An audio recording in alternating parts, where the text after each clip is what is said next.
Halo semuanya, selamat datang di kelas Tantu. Gimana nih kabar teman-teman yang bakalan ikutan tes CSN di tahun 2024 ini? Pasti teman-teman sama ya feelingnya kayak aku dulu. Udah nggak sabar nih buat menanti bukaan formasi. Ada nggak sih formasi di instansi yang aku pengen gitu ya? Nah sambil ya kita menunggu bukaan CPNS dan juga CP3K atau CSN di tahun 2024 ini yang sepertinya tidak kunjung ada kabarnya ya. Mudah-mudahan di bulan ini bisa rilis ya teman-teman untuk pengadaan CSN di tahun 2024 ini. Nah, jadi terkait pengadaan ASN ya teman-teman. Jadi kalau misalnya kalian udah sempat menyimak begitu ya, dari hasil diseminasi kebijakan pengadaan ASN itu ada peraturan terbaru nih teman-teman, yaitu Permenpan RB ya, nomor 6 tahun 2024. Jadi setiap tahunnya memang Kemenpan RB itu menerbitkan teman-teman peraturan yang artinya mengatur begitu ya. Artinya kebijakan yang meregulasi bagaimana teknis pengadaan CSN, di mana dalam diseminasi kebijakan ini dihadiri oleh seluruh BKD atau BKPSDM dari seluruh provinsi di Indonesia, teman-teman. Jadi seluruh provinsi dan juga kabupaten kota, di mana teknis penyelenggaraan pengadaan ASN itu bisa artinya mengikuti peraturan yang sudah ditetapkan oleh BKN pusat, teman-teman gitu. Jadi istilahnya dari ambang batas ya, bagaimana mekanismenya, tahapan seleksinya, jenis-jenis seleksinya ya. Dan itu semuanya mengikuti dari peraturan Permenpan RB nomor 6 tahun 2024. Nah, jadi nanti terkait jadwalnya itu berbeda teman-teman ya, tergantung ketersediaan ruangan ya, peralatan, sarana prasarana dan juga penjadwalan ini diatur oleh BKD maupun BKPSDM dari provinsi maupun kabupaten kota. Nah, mekanismenya saja yang harus diberlakukan sama teman-teman di seluruh Indonesia. Makanya kemarin kalau misalnya ada yang bertanya ya, Kak misalnya aku memilih di instansi A ya, misalnya rumah sakit, apakah soalnya sama dengan puskesmas? Sama teman-teman ya. Jadi soalnya itu sama, hanya saja nanti pekerjaanmu di instansi tersebut yang bisa jadi berbeda, tergantung kebutuhan ya. Jadi teman-teman jangan khawatir saat nanti udah terpilih menjadi administrator kesehatan di instansi yang kalian lamar, kalian akan mendapatkan pelatihan teman-teman. Nah, jadi itu sedikit ya overview dari maksud dan tujuan kenapa adanya peraturan atau regulasi kebijakan pengadaan ASN setiap tahunnya. Nah, kalau misalnya teman-teman mau baca dan memahami secara lebih menyeluruh, kalian bisa drop aja ya, bisa DM di Instagram kami @tantuhub, nanti kami akan kirimkan ke kalian ya. Nah, jadi bisa follow juga teman-teman ya. Nah, di sini aku jelasin sedikit ya teman-teman. Dari pengadaan ASN itu ya, sebenarnya nggak jauh berbeda ya teman-teman, tapi ada regulasi yang sedikit mengejutkan dan sedikit berbeda nih teman-teman di tahun 2024 ini. Ya, nanti akan aku jelaskan di slide selanjutnya. Jadi pengadaan pegawai ASN ini bertujuan untuk apa? Pastinya untuk pemenuhan kebutuhan pegawai ASN yang tepat sasaran, teman-teman.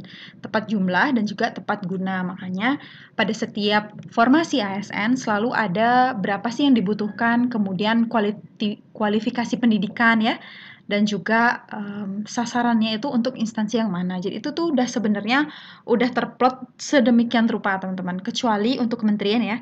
Kalau kementerian itu secara jumlah iya, namun penempatannya itu baru akan diumumkan ketika kalian sudah lulus, teman-teman. Gitu perbedaannya.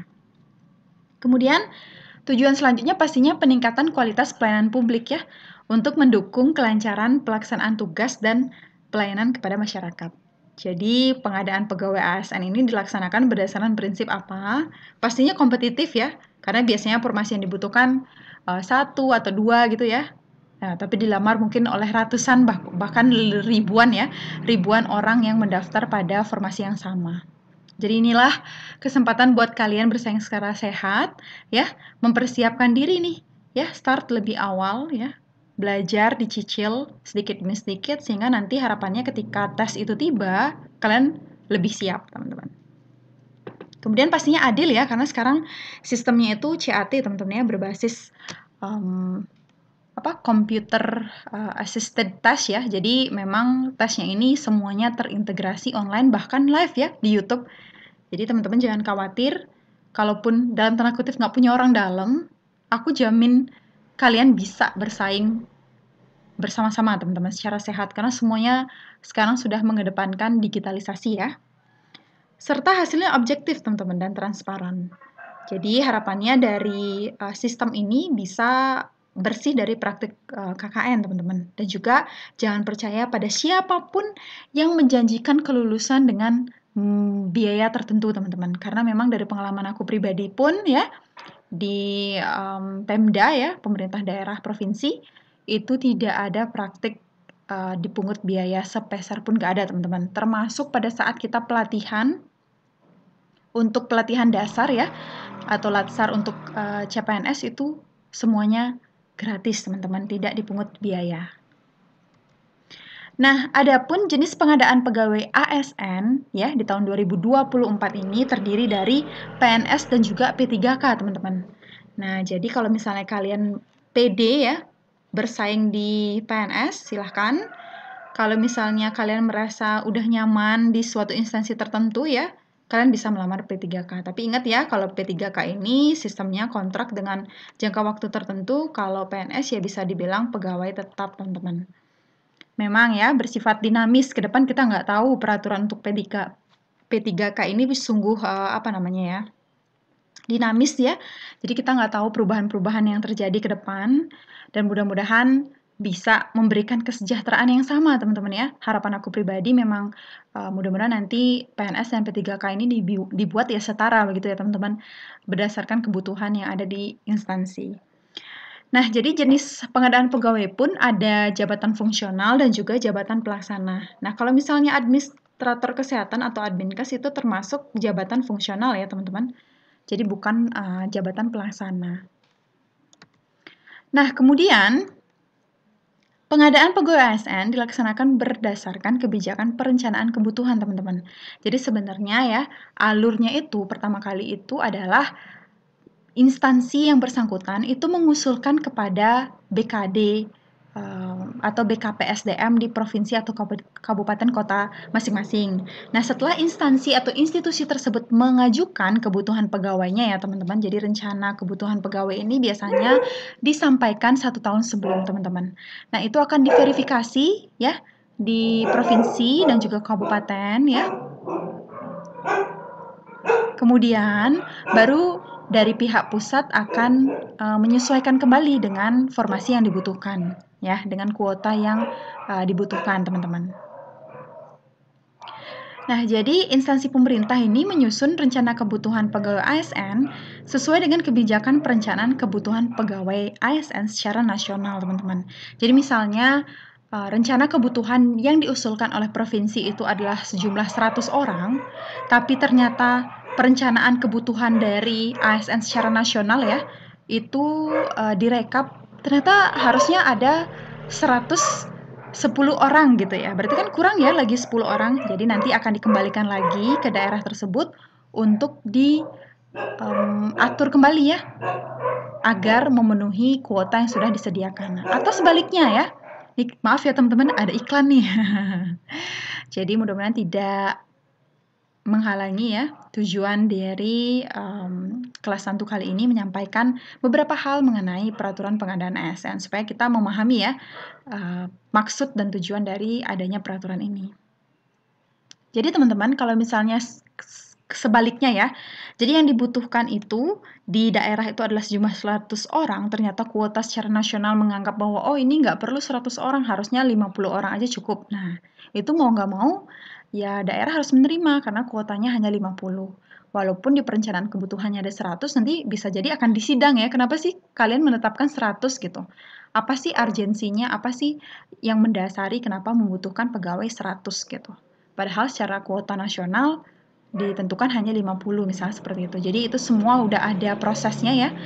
Makanya kadang kenapa bukaan formasi itu selalu mundur ya teman-teman, karena memang cukup menantang ya teman-teman untuk bisa mengatur seluruh instansi ya, kabupaten, kota, dan juga provinsi, serta kementerian pun dalam mengusulkan formasi atau kebutuhan pegawai ASN ya, entah itu P3K maupun PNS teman-teman di instansi masing-masing. Nah, instansi pemerintah menyusun kebutuhan jumlah dan jenis jabatan ASN untuk jangka waktu 5 tahun, teman-teman. Jadi dalam 5 tahun itu sebenarnya udah dirancang ya, dari pegawai-pegawai yang pensiun begitu ya. Jadi satu persatu itu berdasarkan prioritasnya, teman-teman. Namun pastinya setiap tahunnya ada lagi ya penyesuaian berdasarkan kebutuhan organisasi maupun ketersediaan anggaran belanja pegawai, teman-teman. Jadi kalau misalnya Kementerian Keuangan merencanakan belanja pegawai sekian, kita harus bisa ngepasin teman-teman. Jadi istilahnya sesuai dengan anggaran yang ada. Jadi semuanya itu dilaksanakan secara elektronik teman-teman. Bahkan saat ini ketika aku diminta untuk menyusun anjab ya atau kebutuhan perencanaan kebutuhan pegawai begitu ya, itu dilakukan secara elektronik teman-teman. Jadi semuanya sudah berbasis elektronik sehingga nggak ada proses yang manual teman-teman. Gitu. Nah jadi keputusan dari berapa sih formasi yang akan keluar itu kembali lagi teman-teman dari pusat ya, dari hasil verifikasi. Jadi kita tidak bisa menentukan sendiri, tetapi dari hasil verifikasi pihak BKN pusat teman-teman. Nah, jadi di sini tuh semuanya ya dari urusan pemerintahan di bidang keuangan dan juga pertimbangan teknis itu dari kepala BKN-nya teman-teman. Jadi memang dari badan kepegawaian secara nasionalnya. Walaupun kita mengusulkan berapa, kalau misalnya BKN yang merasa itu tidak pas, ya nanti akan diambil keputusan bahwa oh sekian yang dibutuhkan begitu. Ya. Nah, kemudian jenis penetapan kebutuhan pegawai ASN, kalau misalnya teman-teman kemarin sempat worry ya, sempat khawatir, apakah dibuka untuk umum juga bagi teman-teman yang mungkin bekerja saat ini di sektor swasta, ya. Syukurnya ya di tahun 2024 ini ada teman-teman penetapan kebutuhan secara umum, tapi ada juga secara khusus.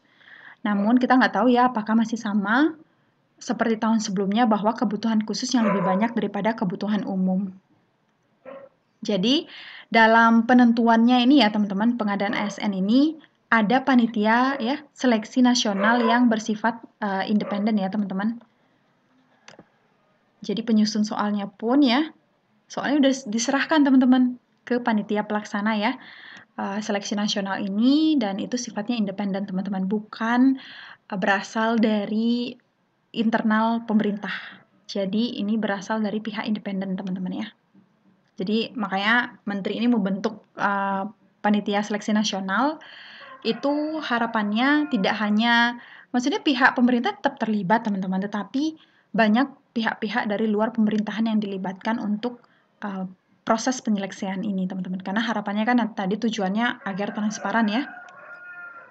Nah, jadi pengadaan pegawai ASN secara nasional itu banyak sekali teman-teman ini tahapannya. Makanya harus sabar ya. Bahkan kemarin pada saat pandemi COVID-19 bisa sampai 2 tahun teman-teman, bayangkan 1,5 sampai 2 tahun ya. Sampai akhirnya menerima SK pengangkatan sebagai CPNS. Nah, jadi karena memang tahapannya cukup panjang teman-teman. Jadi mulai perencanaan dulu ya. Kayak tadi perencanaan formasinya atau kebutuhan pegawainya. Baru nanti ada pengumuman lowongan, ini yang belum ya teman-teman, dari video kelas Tantu ini dirilis itu belum ada ya. Nah kemudian ada proses pelamaran ya, kemudian seleksi, pengumuman hasil seleksi, pengangkatan CPNS dan CP3K, baru kemudian selama 1 tahun kalian istilahnya magang atau masa percobaan, setelah itu baru kalian diangkat sebagai PNS ya, setelah melalui 1 tahun percobaan teman-teman. Nah, kalau misalnya ini adalah tahapan secara nasional, kalau secara instansi itu tahapannya hampir mirip teman-teman ya. Jadi mulai dari perencanaan, pengumuman lowongan, pelamaran, seleksi, pengumuman hasil seleksi, dan pengangkatan sebagai P3K, teman-teman. Jadi ini sebenarnya sama aja ya tahapannya. Karena memang semuanya sudah tersentralisasi, BKPSDM atau BKD di masing-masing provinsi dan kabupaten kota yang melaksanakan proses seleksi ini ya, menyediakan sarana, kemudian mengatur sistemnya seperti apa, yang mengacu pada peraturan pengadaan ASN dari BKN atau Kemenpan RB Pusat, teman-teman. Nah, adapun pengumuman lowongan ASN, teman-teman ya. Jadi panitia seleksi nasional itu menetapkan dan mempersiapkan apa? Kebutuhan jumlah ya, teman-teman. Kemudian jenis jabatannya apa aja. Kemudian ditempatkan di mana, itu semuanya sudah jelas, teman-teman, di peraturan yang dikeluarkan oleh masing-masing instansi. Jadi nanti ketika kalian melihat ya di sosial media atau di website dari Kemenpan RB bahwa PNS atau P3K ya untuk seleksi nasional di tahun 2024 ini sudah rilis, maka kalian langsung aja ke website dari BKPSDM maupun BKD di masing-masing instansi yang kalian lamar. Misalnya Provinsi DKI Jakarta, ya udah kalian langsung aja ke website BKPSDM dari DKI Jakarta. Nanti akan ada pengumuman ya, lengkap sekali teman-teman. Mulai dari kebutuhan jumlahnya, jenis jabatannya berapa, ya. Kemudian penempatannya di mana saja, entah itu rumah sakit, puskesmas, dinas, itu semuanya sudah tercantum lengkap teman-teman. Jadi kalian sudah bisa memilih, bahkan udah ada di akun SSCASN kalian teman-teman. Jadi di sana bisa searching ya, berdasarkan provinsi mana atau kabupaten mana, ya, berapa formasi yang dibutuhkan. Tapi sayangnya di tahun sebelumnya itu nggak bisa lihat teman-teman berapa orang yang sudah melamar di formasi tersebut. Kalau di tahun-tahun sebelumnya kan bisa ya, sebelum tahun 2021 tuh masih bisa dilihat teman-teman. Tapi sayangnya setelah tahun 2021 ya, itu pada zaman aku tes dulu sampai sekarang itu nggak bisa kita lihat teman-teman. Berapa formasi yang udah dilamar oleh pesaing kalian tuh nggak bisa dilihat sekarang.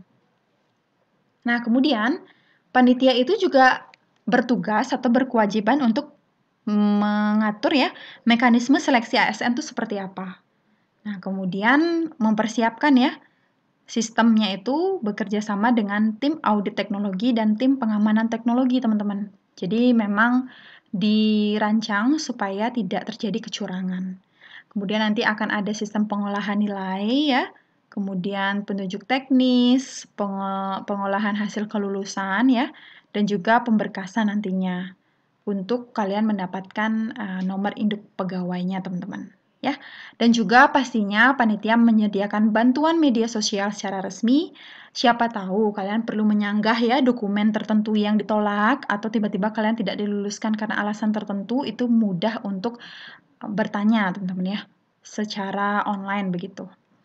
Nah, jadi pengumuman lowongan itu dilakukan oleh Paselnas dan panitia seleksi instansi pengadaan pegawai ASN itu pasti secara nasional, teman-teman. Ya, melalui SSCASN. Jadi nanti kalian rajin-rajin aja ya cek akun SSCASN kalian. Jadi biasanya pengumuman lowongan dilaksanakan paling singkat 15 hari kalender. Ingat ya teman-teman, paling singkat. Jadi artinya apa? Kalian punya setidaknya waktu 15 hari untuk menyiapkan berkas. Tapi saran aku mulai sekarang ya, mulai kalian mendengarkan kelas tantu kali ini mengenai pengadaan ASN, kalian udah harus menyiapkan beberapa dokumen-dokumen yang sebenarnya udah kalian miliki, cuman tinggal di-scan dan dikumpulkan dalam satu drive yang nantinya siap untuk kalian upload. Sehingga nanti waktu 15 hari kalender ini ya, bahkan lebih ya, kebanyakan lebih, itu bisa kalian manfaatkan untuk belajar, teman-teman. Kalau misalnya teman-teman yang melamar di CPNS bisa belajar mulai SKD, kalau teman-teman yang P3K mulai belajar kemampuan manajerial, sosiokultural, dan juga wawancara ya. Bisa juga dicicil untuk belajar kemampuan teknis ya. Kalau misalnya kalian melamar adminkes, bisa mulai belajar materi teknis adminkes karena bobotnya lebih tinggi, teman-teman. Dan bisa aku bilang ya, dari pengalaman aku, tingkat kesulitannya itu lebih tinggi. Ada orang yang SKD-nya peringkat pertama. Mungkin karena dia udah lazim ya dengan tes-tes CPNS di tahun-tahun sebelumnya, tapi ketika dia bersaing di SKB, dia jadi peringkat terakhir, teman-teman. Itu banyak sekali kasus yang terjadi seperti itu, sehingga harapan aku teman-teman bisa mempersiapkan diri dengan strategi belajar terbaik. Ya, salah satunya bisa belajar dengan teman-teman di kelas tantu, teman-teman. Kalau misalnya kalian tertarik untuk ikut ya, bimbingan belajar di Tantu, bisa hubungi kami ya, bisa DM aja di Instagram kami tantuhub_. Jadi kami update informasi di sana dan juga ada paket-paket yang bisa kalian miliki, mempermudah dan lebih presisi belajarnya teman-teman. Jadi nggak perlu menunggu, mencari, ya. Kalian udah langsung dapat sesuai dengan FR tahun-tahun sebelumnya teman-teman. Jadi harapannya persiapan lebih singkat, lebih tertata, dan juga presisi untuk mempersiapkan diri dengan lebih mantap menghadapi tes CASN ya untuk P3K dan juga CPNS di tahun 2024 ini. Oke, ini kira-kira ya teman-teman ketentuan atau syarat untuk seleksi ASN. Jadi ini udah mulai bisa kalian pertimbangkan mau melamar di jalur CPNS atau P3K. Nah, ini terkait usia ya teman-teman. Kemudian tidak pernah pidana penjara, kemudian tidak pernah diberhentikan secara tidak hormat, kemudian belum artinya kalian menjadi anggota ASN ya teman-teman atau bagian dari ASN. Kemudian nggak boleh kalian berpolitik ya teman-teman atau menjadi anggota partai politik tuh nggak boleh teman-teman. Kemudian kualifikasinya ya, pendidikan itu harus sesuai teman-teman ya. Makanya nanti kalau misal Adminkes ya, Adminkes itu bisa dilamar ya dari tahun ke tahun oleh D4 atau S1 bidang kesehatan. Jadi kalau misalnya teman-teman dari background bidan, fisioterapi, perawat, bahkan dokter ya, itu bisa teman-teman melamar di formasi Adminkes ini. Kemudian kalian harus sehat secara jasmani dan rohani ya, serta nanti kalian akan menandatangani surat pernyataan bersedia ditempatkan di seluruh wilayah NKRI. Tapi untuk formasi daerah ya teman-teman, ini spill sedikit. Jarang sekali ya teman-teman kalian tuh tidak ditempatkan di instansi yang kalian pilih. Beda dengan kementerian ya, kalau kementerian pastinya nanti penempatannya itu setelah kalian lulus teman-teman. Kalau misalnya instansi daerah ya, kabupaten, kota, dan juga provinsi, biasanya kalau kalian memilih RSA ya kalian nanti akan ditempatkan di RSA gitu. Kecuali nanti mungkin kalian nilainya tidak terpenuhi di sana, dikalahkan oleh saingan kalian, tetapi nilai kalian cukup tinggi di formasi yang kosong ya, tidak ada pelamarnya misalnya, itu ada teman-teman case-nya tahun-tahun sebelumnya. Jadi bisa jadi kalian dipindahin ke sana. Jadi jarang tapi ya teman-teman di Pemda itu seperti itu, beda dengan formasi di kementerian. Nah, kemudian pastinya ya teman-teman kalau CPNS itu ada maksimalnya 35 tahun teman-teman. Kalau P3K itu paling tinggi 1 tahun sebelum batas usia tertentu pada jabatan yang akan dilamar ya.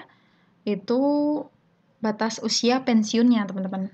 Jadi kalau P3K ini memang bisa dilamar oleh lebih banyak orang lagi ya, saingannya lebih banyak lagi pastinya. Kalau CPNS itu ada batasannya di usia 35 tahun.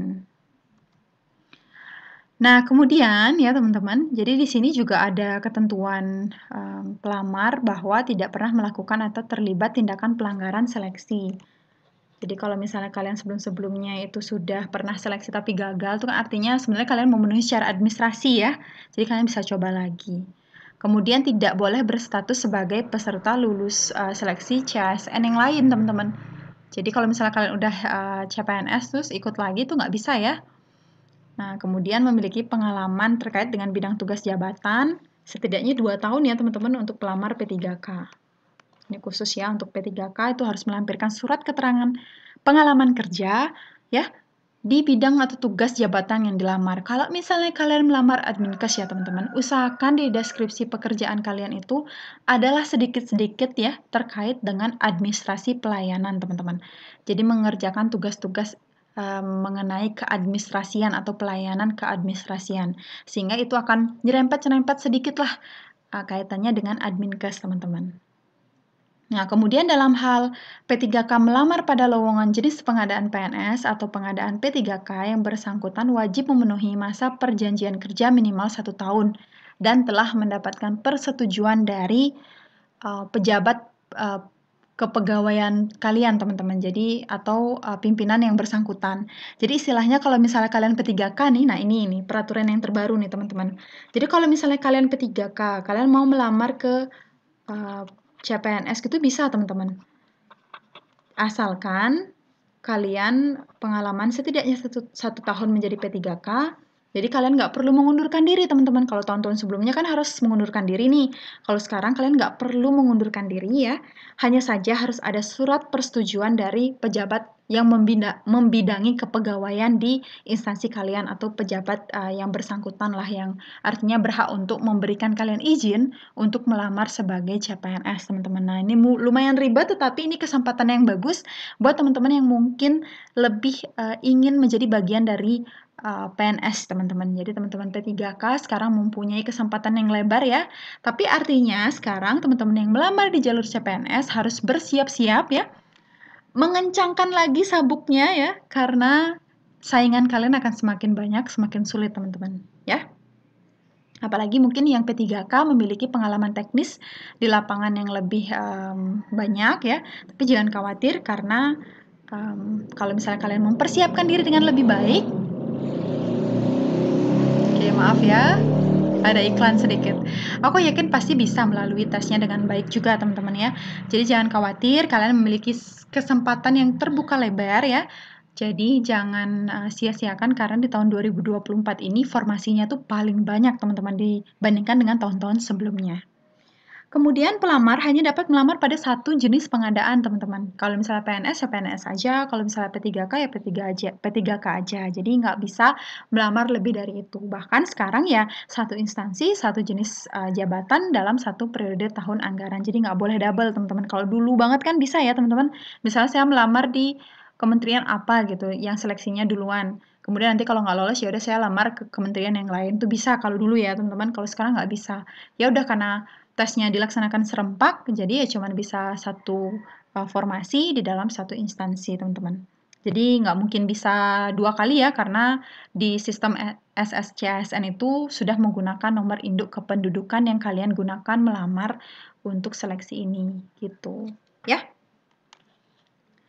Kemudian ya teman-teman, seperti biasa ya, sama seperti seleksi di tahun-tahun sebelumnya. Jadi pertama ada seleksi administrasi ya buat teman-teman yang PNS ya. Jadi seleksi administrasi ini ada keterangan lulus dan tidak lulus teman-teman. Nah di sini pun ada masa sanggahnya teman-teman. Jadi seleksi administrasi pun itu jangka waktunya itu sampai 1 sampai 1,5 bahkan 2 bulan teman-teman. Jadi itu kesempatan yang bagus untuk kalian mempersiapkan diri ya. Siapa tahu buat teman-teman yang ingin ikut kelas tantu, kita akan belajar di rentang waktu seleksi administrasi ini teman-teman. Jadi harapannya nanti kalian bisa mempersiapkan diri dengan lebih matang sampai menunggu tes SKB dan juga tes seleksi kompetensi teknis untuk yang P3K. Jadi ini paling lama 7 hari teman-teman. Jadi seminggu diberikan waktu dalam masa sanggah teman-teman. Kemudian pastinya tes SKD, ini ada tes TIU ya, kemudian TKP dan juga TWK. Kemudian ada tes SKB, disinilah tes teknisnya teman-teman. Tes teknis ini sama dengan tes kompetensi teknis dari P3K ya teman-teman. Karena di sini kan tes kompetensi itu ada teknis, ada manajerial ya, ada sosio, kultural, dan juga ada wawancaranya. Kalau wawancaranya ini bukan langsung wawancara ya teman-teman ya, tapi dalam bentuk soal teman-teman. Nah inilah tahapan-tahapan yang harus kalian lalui ya. Kalau misalnya P3K itu tesnya langsung teman-teman. Jadi langsung ke 4 jenis soal ini dalam 1 kali tes. Ya, kalau misalnya yang PNS itu TIU, TKP, TWK atau SKD ini 1 tes ya. Ntar SKB-nya 1 kali tes lagi. Jadi 2 kali tes kalau misalnya untuk yang jalur PNS ya teman-teman. Kalau yang jalur P3K itu 1 kali tes langsung ketiga-tiganya ya. Kemudian buat teman-teman ya, kalau misalnya kalian itu ingin mengikuti tes PNS, kalian harus matangkan, kalau menurut saran aku ya, matangkan kedua-duanya, SKD dan juga SKB. Tapi kalau SKD, asalkan kalian bisa memenuhi passing grade deh teman-teman. Jadi karena passing grade ini kan misalnya dicarinya itu 1 orang di formasinya, maka nanti yang akan lulus ke tahap SKB adalah 3 orang. Tetapi kalau dibutuhkan 10 orang, maka yang masuk ke tahap SKB adalah 30 orang, teman-teman. Jadi asalkan kalian masuk ke 30 orang tersebut, kalian bisa berkesempatan untuk bersaing lagi di tes SKB. Sehingga kemampuan teknis untuk Adminkes harus kalian matangkan, teman-teman. Karena aku yakin seyakin-yakinnya dengan bobot yang lebih tinggi, peran dari SKB atau teknisnya itu lebih tinggi teman-teman daripada kemampuan SKD-nya. Nah, kalau misalnya untuk teman-teman yang P3K, itu secara administrasi harusnya bisa lolos ya teman-teman, jangan sampai nggak lolos karena itu paling gampang ya. Nah, nantinya ketika kalian memasuki tes kompetensi ya, entah itu teknis ya, manajerial, sosiokultural, dan juga wawancara, aku harapkan teman-teman ya, karena di kompetensi teknis ini, passing grade untuk Adminkes itu sangat rendah teman-teman ya, hanya 150-an ya teman-teman. Jadi mudah-mudahan nggak berubah ya, jadi nanti akan ada rilis lagi ya untuk passing grade-nya. Jadi rata-rata yang ikut kelas tantu itu skor teknisnya itu di atas 300 teman-teman, bayangkan. Hampir 2 kali lipat dari passing grade. Jadi aku yakin kalau misalnya kalian serius ya mengikuti kelas, misalnya kalian serius menyimak video tantu dari episode pertama sampai dengan terakhir, mengerjakan tryout dari tantu, aku yakin kalian pasti bisa menghadapi tes CASN, entah itu CPNS, P3K, untuk formasi Adminkes, lebih siap teman-teman. Ya, kalau misalnya manajerial, sosiokultural, dan wawancara dari testimoni teman-teman itu tidak terlalu sulit ya, karena itu soal-soalnya itu terkait dengan bagaimana kemampuan kita beradaptasi ya, pemahaman kita terhadap core value-nya ASN. Nah, jadi itu yang harus kalian matangkan. Jadi saran aku buat teman-teman yang mungkin baru pertama kali ya akan mengikuti tes CSN ya untuk formasi Adminkes, kalian bisa nih bergabung di kelas tantu untuk bisa mempersingkat nih ya, supaya efektif dan efisien ya dalam persiapan teman-teman mengikuti tes di tahun ini. Nah, kalau misalnya ketentuan seleksi SKB, teman-teman ya, kita sekarang fokus ke SKB dulu ya. Jadi, masih sama dengan tahun-tahun sebelumnya. Jadi, pengumuman hasil SKD itu akan ditentukan paling banyak 3 kali jumlah kebutuhan jabatan, teman-teman. Jadi, kalau misalnya formasinya dibutuhkan cuma 1, nanti lolos ke SKB itu 3 orang, teman-teman. Kalau misalnya dibutuhkan 10 orang, maka yang lolos adalah 30 orang, karena 3 kali teman-teman. Jadi 30 orang inilah yang akan merebutkan 10, 3 orang ini yang merebutkan 1. Jadi kalau bisa, pilihlah formasi dengan kebutuhan yang paling banyak sehingga kesempatan kalian diterima pun lebih tinggi teman-teman. Nah, kemudian kalau misalnya bank soalnya ya teman-teman, pastinya kalau jabatan fungsional itu ya disusun oleh instansi pembina jabatan fungsional. Kalau misalnya lingkup kesehatan ya orang-orang kesehatan yang akan nyusun ya teman-teman. Kalau misalnya seperti Adminkes gitu ya, yang nyusun pasti ya guru-guru besar di kampus-kampus ya atau lembaga independen yang terkait dengan pekerjaan Adminkes teman-teman. Kalau misalnya pelaksana ya yang nyusun juga jabatan pelaksana ya. Nah, selain materi SKB dengan CAT-BKN, materi SKB juga bisa beragam, teman-teman ya. Jadi ada misalnya psikotes, ya, kemudian kemampuan bahasa asing, tes kejiwaan, praktek kerja, sertifikasi, wawancara secara langsung ya. Seperti misalnya nanti kalian mau mengikuti Adminkes formasi pusat ya di kementerian. Itu biasanya ada tambahan wawancaranya, teman-teman. Tapi kalau misalnya di Pemda ya, pemerintah daerah, kabupaten, kota, dan juga provinsi itu nggak ada wawancaranya. Nah, selain itu kita nggak ada tambahan untuk SKB ya. Ini kalau misalnya di kementerian ataupun di instansi pusat tuh biasanya ada beberapa tahapan tes ya. Tapi kebetulan kalau di Kemenkes di tahun-tahun sebelumnya untuk formasi Adminkes, biasanya setelah seleksi administrasi kemudian SKD dan SKB ya, itu ada seleksi wawancara teman-teman. Jadi ini juga harus dipersiapkan karena wawancara secara langsung ya, bukan soal seperti P3K. Nah, jadi kalau misalnya jabatan yang bersifat sangat teknis ya, kalau misalnya di Pemda gitu ya teman-teman, itu bisa ya diizinkan untuk ada SKB tambahan paling banyak 1 jenis teman-teman. Dan tidak merupakan tes wawancara. Jadi jangan khawatir untuk teman-teman yang memilih Pemda ya, kabar baiknya teman-teman nggak akan pernah mengikuti tes wawancara secara langsung teman-teman. Karena untuk di Pemda itu sangat dilarang teman-teman. Karena ini mencegah terjadinya praktek KKN ya teman-teman. Karena bayangkan tes wawancara kalau misalnya di daerah itu kita tidak bisa ya, siapapun nggak bisa jamin ketransparansian dari proses seleksinya. Sehingga ya, kalau di Pemda itu diperbolehkan SKB-nya itu ada satu jenis atau bentuk tes lain ya, selain tes CAT itu, tetapi dilarang untuk mengadakan tes wawancara.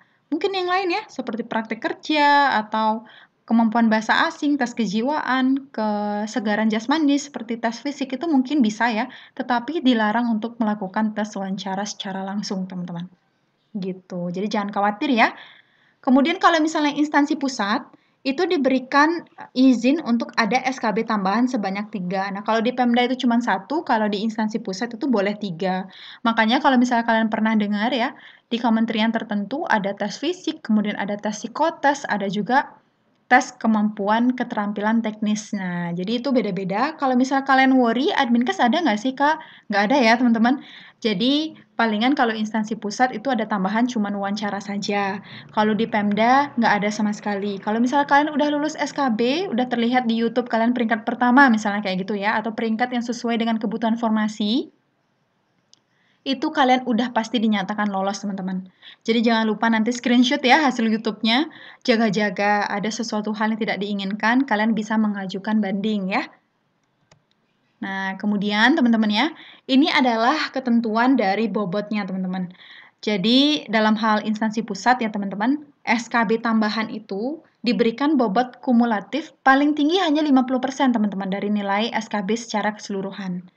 Jadi ada SKB secara keseluruhan, kalau misalnya SKB tambahan itu paling tinggi 50%.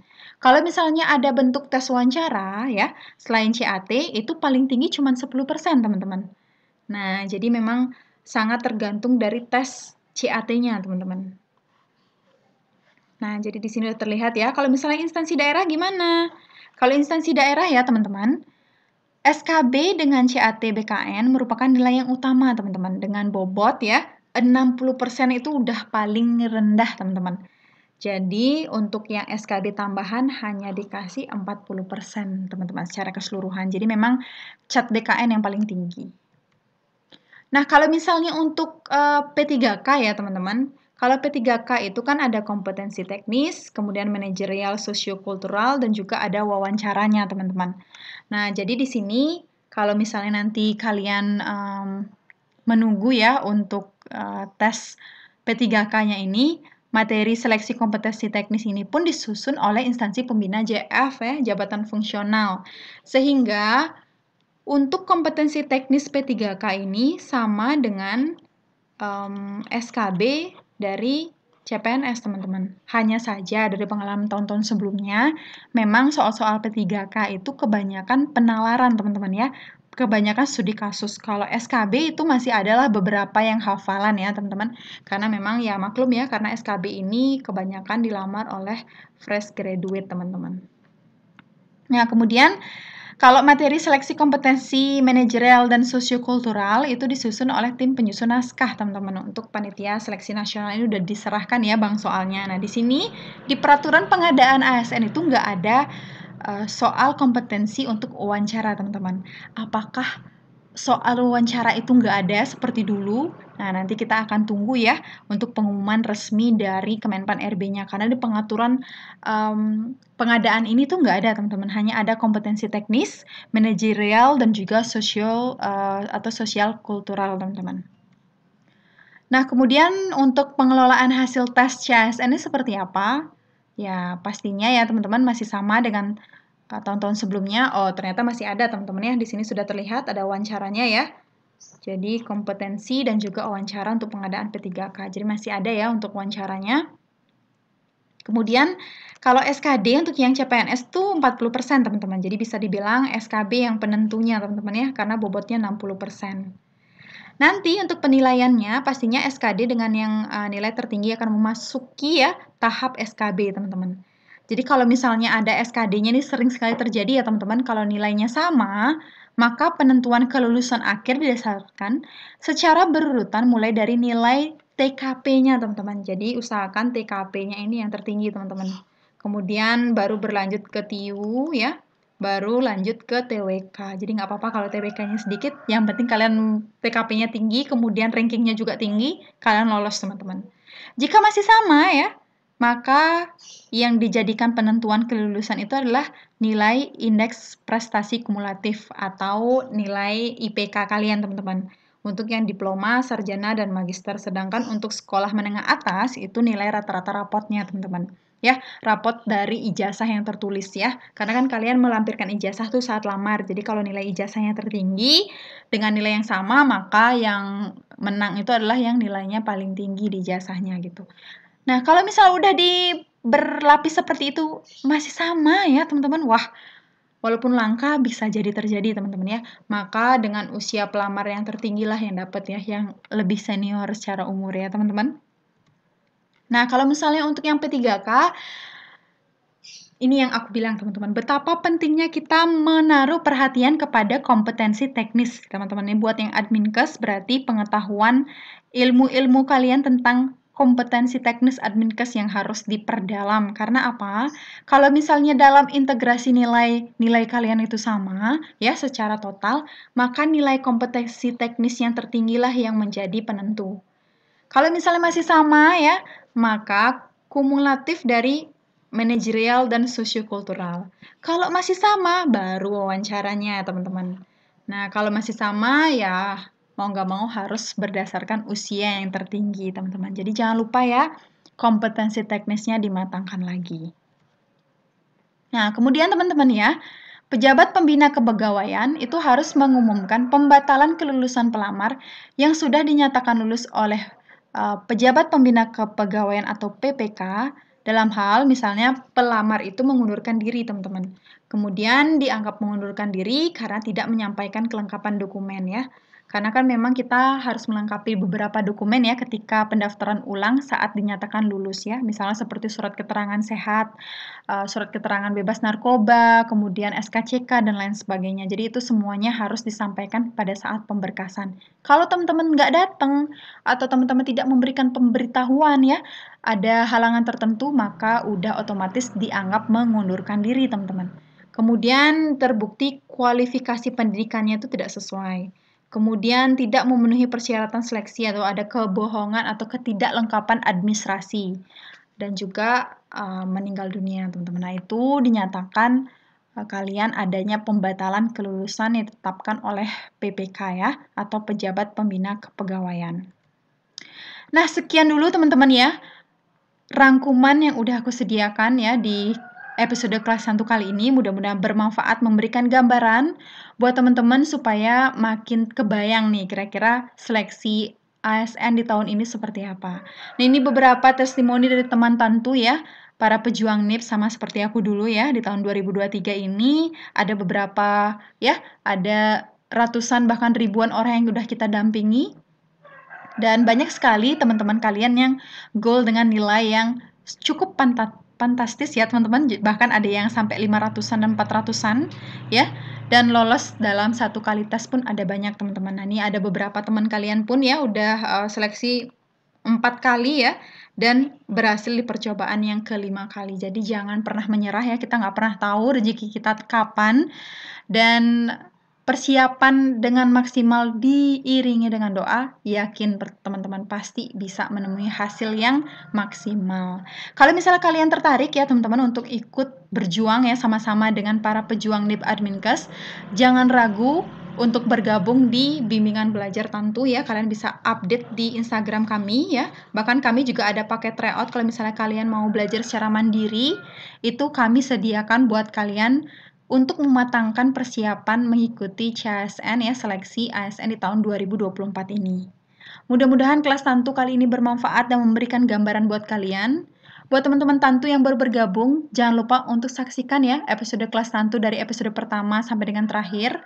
Aku berharap ada bekal buat teman-teman untuk mempersiapkan diri dengan lebih matang. Insya Allah kalian bisa goal di tahun ini, amin ya, bisa dapat NIP di tahun ini.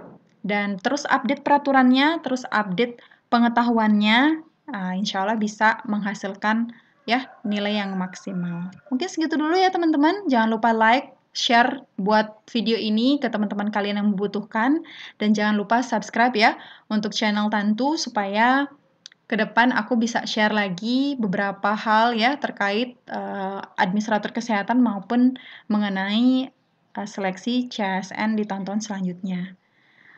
Ayo bergabung, berproses bersama di grup Tantu, dan tetap semangat. Sampai jumpa di kelas Tantu selanjutnya.